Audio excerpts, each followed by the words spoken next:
Hello, you're watching The Third Rail. I'm Sarah, here with Rachael Jacobs and Troy Henderson.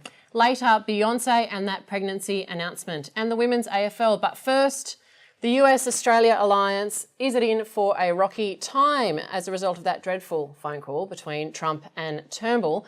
I mean, the White House doesn't even seem to know who our Prime Minister is. We'll show you this clip from Sean Spicer, the White House press secretary. That while he has respect for the Australian people, respect for Prime Minister Turnbull, that respect for Prime Minister Turnbull. Troy, what do you think? What's going to happen to the alliance, if anything? Well, we don't know. I think that's the main thing with Trump is he's unpredictable. I mean, no one conducts diplomatic relations like Trump has done in the first couple of weeks. So at least I'd say he hasn't singled out Australia for special attention. He's sort of followed a line of all-purpose abuse of traditional allies, whether it's Australia or Germany or anyone else. In terms of its long-term impact on the US-Australia alliance, I think it might in some ways depend on the counterbalancing role of other people in Trump's cabinet.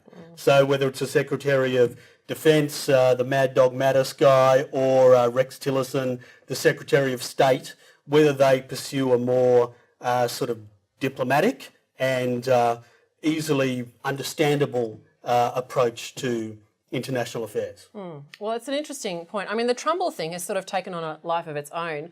I mean, when you've got Laurie Oakes basically opening an interview with the Prime Minister in the way that he did, we'll show you a clip of that now. I want to say welcome, Prime Minister Turnbull, but it's funny, but it's a bit offensive too, isn't it, that the White House spokesman doesn't bother to get your name right? It sort of raises the question, Rachael, about what does this really mean for Turnbull domestically and internationally? What are people going to think of him?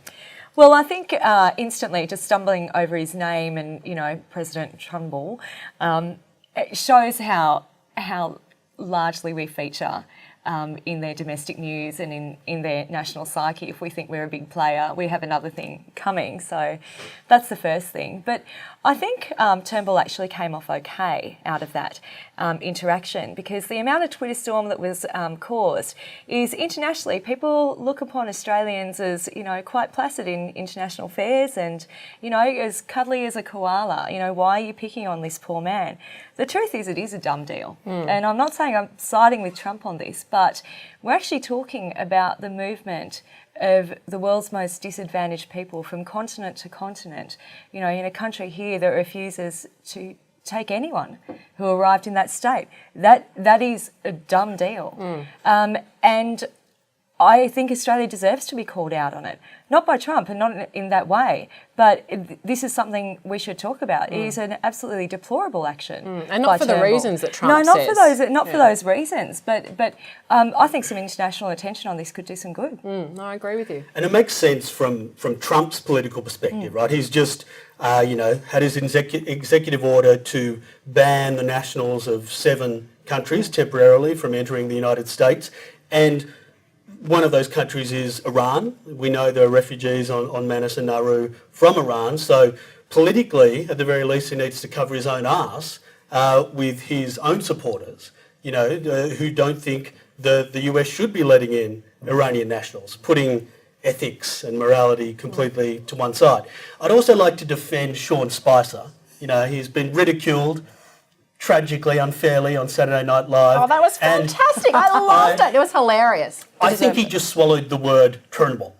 I don't think he said Trumbull at all. Yeah, I've listened to it a number of times and my first impression was that too. But I don't know. I mean, really, in a way, what does it really matter? It's quite clear he's not his best friend. No. You know, this isn't a guy that he, you know, has had diplomatic relationships with before.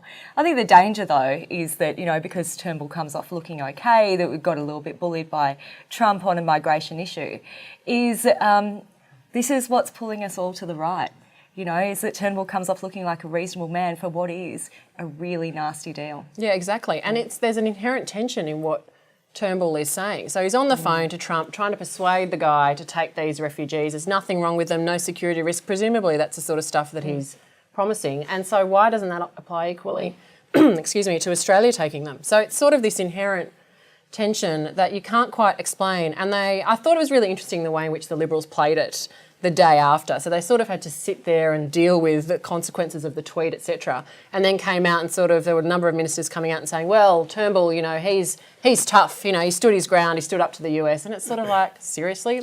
I think Australia's political class kind of loves it when the US pays, from your point, Rachael, that if the US pays any attention to Australia at all, it's like, oh, yeah, we're significant. I mean, it was a huge diplomatic faux pas from Trump, and Turnbull probably handled it as well as he could. But still, the fundamental point that both you guys are making about it's a kind of disgraceful deal just to get rid of those people in our refugee gulags. Exactly. This is new territory for us as well, is having somebody hang up on a Prime Minister and then go and tweet about it.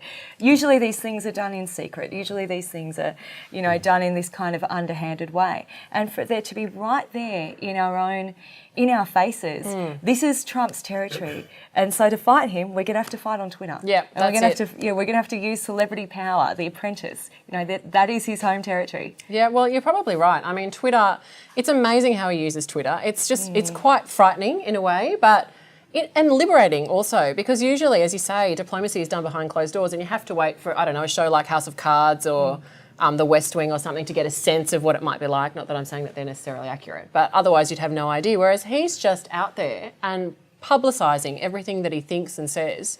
And if you're a world leader, you'd be a little bit nervous about what he's going to be doing next. So it's a really very interesting time in international relations. So we'll just have to wait and see what happens. So we need to talk about Cory Bernardi and his defection from the Liberals this week to form the Australian Conservatives, which apparently is going to be financially backed by Gina Rinehart. Rachael, what do you think this means? I mean, do you see Cory Bernardi as Australia's Trump? Well, that's an interesting question. So let's have a look at some parallels. Could we have a Trump here? Could we have a highly egotistical man in charge? Could we have somebody, bankrolled by billions and billions of dollars? It's all possible. What's interesting is that Cory Bernardi, the Conservative space is pretty crowded at the moment.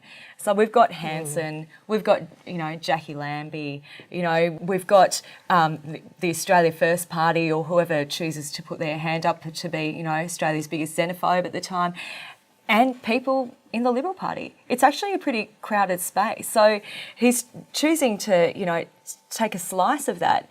And my prediction is that he'll actually do okay. I define Cory as the conservative right rather than the far right. I think there is a distinction between him and Henderson. I don't think it's simply a case of, well, why don't you just join One Nation? It's not that simple. But it could be worrying how successful he becomes. Well, it sort of raises a question that I thought, which I wanted to ask you, Troy, is what you think this will mean for Malcolm Turnbull and how he's going to now deal with, I suppose, allies in terms of ideology and political values of Cory Bernardi who remain in the Liberal Party. Are we going to see Malcolm Turnbull basically bending over backwards to keep these people happy, or is he going to stand true to his small L Liberal, what we thought were his small L Liberal values? Well, he's shown no backbone at all so far in his time as Prime Minister, and I can't really see that changing. So, yeah, I think Bernardi's defection is going to create more internal problems with Turnbull, but maybe it's more of a continuation of problems he already has, right? He only needs George Christensen to, flip out about something in the lower house and a piece of legislation can be blocked. And there are various right-wing senators who are still incredibly pissed off that Turnbull knifed their man, our beloved Tony. Tony's still pissed off about it. Earlier on, Tony's still very angry. But on the Bernardi issue, I disagree with Rachael. I think Cory's going to crash and burn, or maybe not so much crash and burn as just fade out as he's kind of a sputtering candle at the moment, and I think he'll just sort of go out without people noticing it over the next couple of years. And I'd say that for a couple of reasons. I think that his combination of I hate immigrants with I love free markets, I'm not sure that's a particularly good ideological combination for the political moment we find ourselves in. Whereas Henderson has the I hate immigrants stuff and the Islamophobic stuff with Australia First, right? And I think maybe she's got that territory And then a guy like David Leinhelm, he's got the I Love Free Market stuff, but he's, a bit more progressive on some social issues. So that's the ideological reason. I think in terms of his personality, I don't think Cory is anything like Trump or even Clive Palmer in Australia. I don't think he has that capacity to pitch himself as a fake outsider.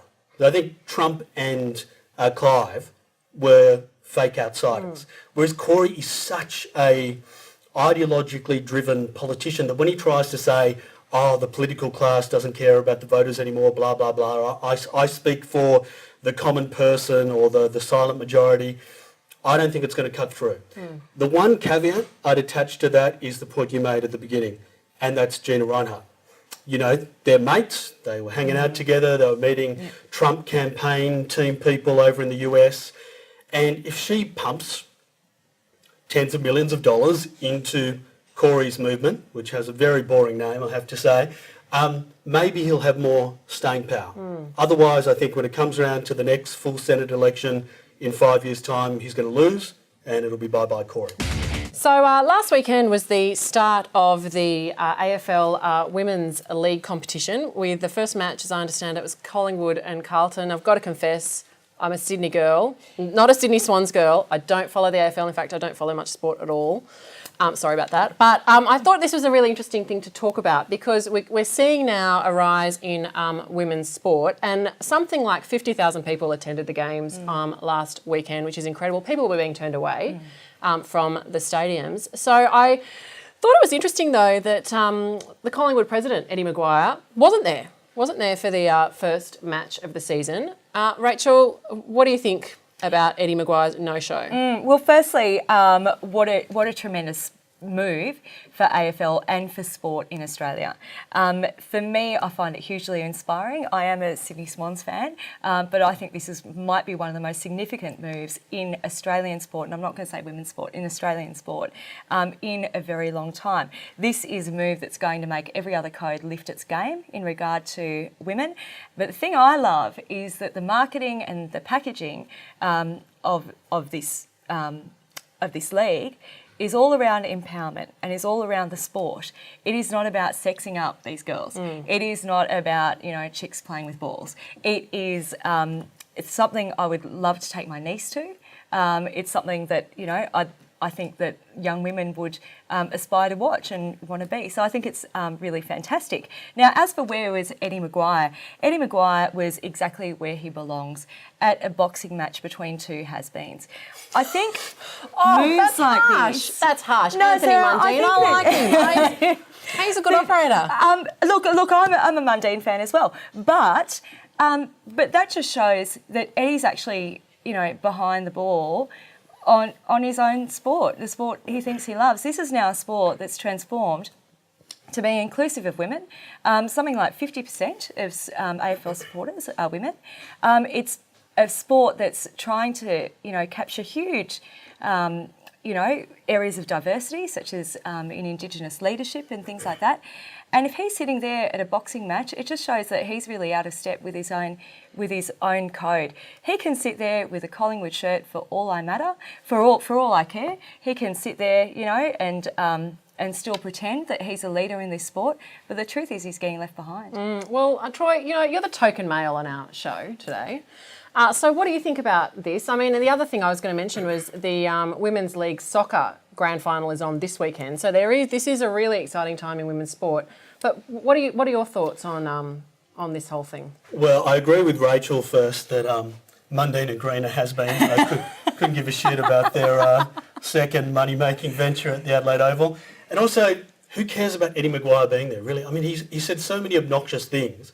Why would those women athletes in this, even if it is Collingwood, why would you want him there? Because it's symbolic. I mean, he's the president of the Collingwood club. Symbolic of being kind of a sexist dickhead. Well, why would you want him there? Well, I mean, I know there's been a lot of controversy about Eddie McGuire, and of course, the thing that sort of came to my mind was the incident in which he suggested that Caroline Wilson, the AFL journalist, should be drowned, or something like that. And that was very controversial, and he got a lot of slack for that. So I would have thought that even just from a PR perspective, you'd take the step to show up. And I know he had the commentary duties, and that's fine. But, you know, there was the opportunity to attend the season launch event earlier that week, and he didn't do that either. So, you know, I think it's a bit poor slow. form from someone in that position within a club, given his history. I can't think that the players cared too much about his absence.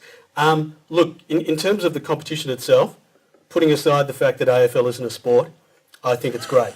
Right? I think it's great that the tribal enthusiasm for AFL clubs in Melbourne brings a lot of energy to AFL, and that seems to have translated into support at this early stage for the Women's League. What I'd say about, and I agree with everything Rachael said about the way the game's been marketed and what a step forward that is, I'd say what we still don't know is, will that level of support continue once they start charging for tickets? Yeah. Right? Because at the moment, They were free, all the I think, tickets are for that. free, Yeah. right? And there's a lot of hype. There is a lot of media coverage about the start of this competition. And the tickets are free. The marquee players for the clubs, there are two. They get 25 grand each, right? The other top high-profile players get 10,000 each. And then your standard run-of-the-mill player gets 5,000, right? So it's obviously, at this stage, still semi-professional. Like, that support has to translate into ticket sales and then corporate sponsorships and TV deals for the league to be sustainable. And I think that's what netball has done, right? In terms of women's sport, there is a league and there is a deal on Foxtel, and you see that and there's a strong supporter base for that sport. But I do like seeing this different image of women's sport. Like, I really liked watching at the Olympics, the Sevens rugby league. It was fantastic. Right? Yeah, you know, watching the women just belt the hell out of was each other. I loved that, you know, gold medal game, and the women's team is much better than the men's team. So fantastic. Well, the only way really is up, but as you say, you know, you've got to support it. Otherwise, it's just not going to go anywhere. So we leave it to, I suppose, to our audience members to go out there, you know, support your teams. And yes, it is. There is a way to go, you know, in terms of women's pay in sport, in terms of the coverage it gets, in terms of the media attention, in terms of the questions that the media asks women after they play, you know, across the board. And it'll be interesting to see how it goes after they start charging for tickets. So, Troy, how about we lay on a challenge right now? I think we should get behind it, and you should accompany me to this fake sport, and we should get behind the girls. Who's your favourite women's player? As I said, we've had a long way to go. Well, there you have it. We've got to pay a bit more attention to our women's sport. Beyonce. I mean, what can we say that will pay due respect to this woman that has this incredible ability to completely break the internet?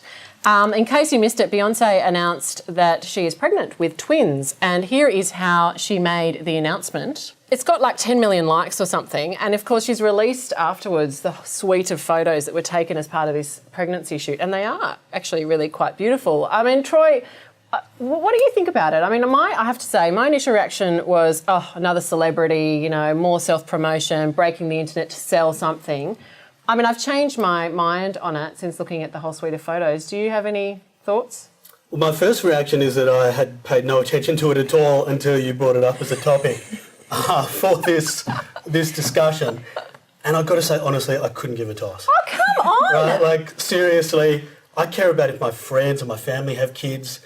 Some celebrity has kids. I couldn't care less. It's a work of art. Rachel, back me up here. Troy, I'm shocked that you have no opinion on the matter. I know, because he's got an opinion on so many things. And it might surprise you that I'm a massive Beyonce fan. Queen Bee. There are moments of the day where I actually think I am Beyonce, so huge fan. Look, I think she looks absolutely gorgeous. She has made a life out of selling this incredible thing, you know, in an artistic sense, which is her body. And now she's showing that in a different light, which is, you know, in pregnancy and things like that. I think it's really interesting the kind of aesthetic they chose, you know, these goddess-like images and underwater and things like that. And the veil, and it's got that, you know, connotation with Mary and, you know, the Virgin Mary. It has that really ethereal quality to it, and most women I've spoken to who've been pregnant said it's not that much of an ethereal experience. Yeah. It's mostly quite rubbish. I did think that, the whole way actually. I thought, through. if you were So Beyonce... you like the fact that she's full of rubbish? Well, I think that maybe if you're feeling a bit rubbish, it you know, you might want to imagine yourself in this. Pretend that you are Beyonce. If that is how she is choosing to cope with this pregnancy with twins and go about it, well, go girl. That's it. I have to say, you know, in a time where there's a lot of ugly stuff around, I got, you know, Donald Trump in mind and other things. You know, it's sort of nice. I felt very refreshed looking at something beautiful just for the sake of beauty. Now, maybe that's a bit wanky to say, but the aesthetic of it really appealed to me. Pregnancy or not pregnancy, I just thought that they're just beautiful images. So that's my take on it, for what it's worth. Well, that's it. We had a great episode. Thanks very much, Rachael and Troy, for joining me on The Third Rail. We'll see you next time.